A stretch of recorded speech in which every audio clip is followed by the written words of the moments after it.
এটা সেই দেব প্রয়াগ যেখানে দুরকম কালারের জল এখানটায়। বদ্রীনাথ কেদারনাথ থেকে দুরকম কালারের জল এখানে এসে মিলিত হয়। তা এত সুন্দর পরিবেশ এই জায়গাটায় বলে বোঝাতে পারবো না। আমরা দাঁড়াইনি বেশিক্ষণ, আমরা একটুখানি নেমে একটুখানি স্টে করেছি।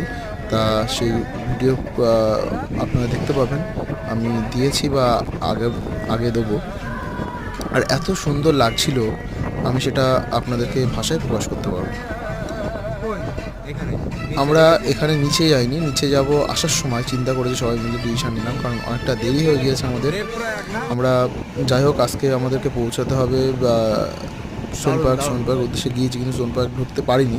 আমরা ঢুকেছিলাম সীতাপুরে ছিলাম। সীতাপুর রামপুর পাশাপাশি আছে, কারণ ওখানটা একটু হোটেলের দামটা কম। আপনারা গেলে সীতাপুরে বা রামপুরে হোটেল নেবেন, খুবই ভালো লাগবে। আপনাদেরকে অসংখ্য